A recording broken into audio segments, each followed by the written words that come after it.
our daily devotional and Bible reading for May 27th. Our reading today comes from the Gospel of John, chapter 13. We'll be reading verses 1 through 17.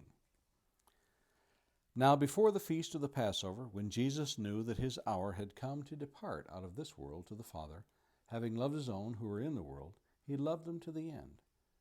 During the supper, when the devil had already put it into the heart of Judas Iscariot, Simon's son, to betray him, Jesus, knowing that the Father had given all things into his hands, and that he had come from God and was going back to God, rose from supper.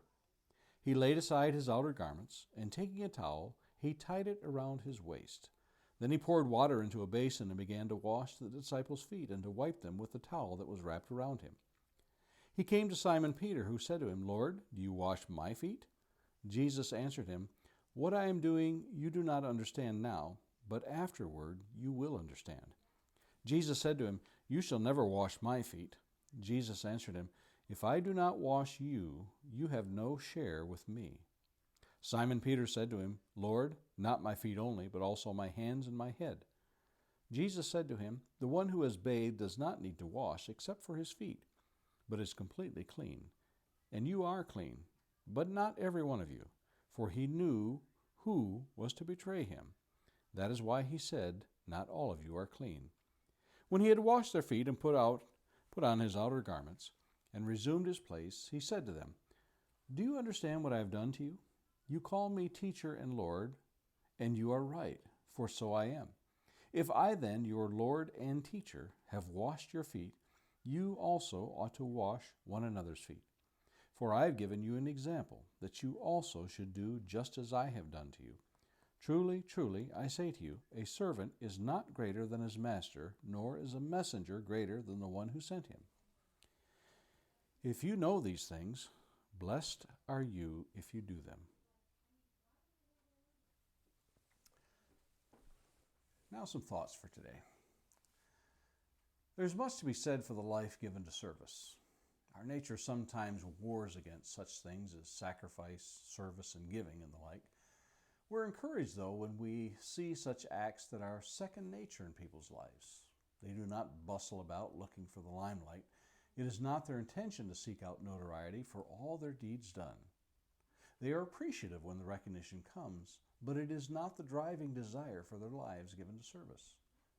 In an unprecedented action, Jesus takes on the form of a servant to wash the disciples' feet.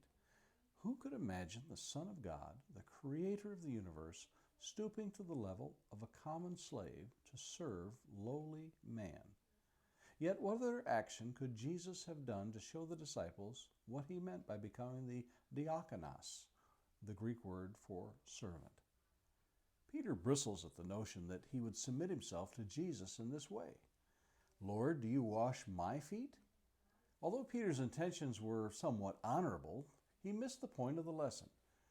Jesus answered and said to him, "What I do you do not realize now, but you shall understand hereafter." But Peter's response was, "Never shall you wash my feet." Not unusual, since the disciples on many occasions had discussions about greatness and positions in the kingdom.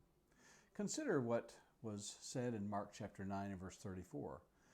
But they kept silent, for on the way they had discussed with one another which of them was the greatest. And now Matthew chapter 20 and verse 21, as Jesus talks to the brother's mother. And he said to her, "What do you wish?" She said to him, "Command that in your kingdom these two sons of mine may sit, one on your right and one on your left." It is the towel that Jesus uses here to show the disciples that it was not an act that was beneath the dignity of the coming kingdom. Though that cultural icon, the towel, in the first century is foreign to our world today, it is still a symbol of humility that we should follow. Now consider this question for the day. Are you of the servant mindset? And finally, a thought to meditate for this day. Look for ways to serve others today. And those are our thoughts for today, May 27th.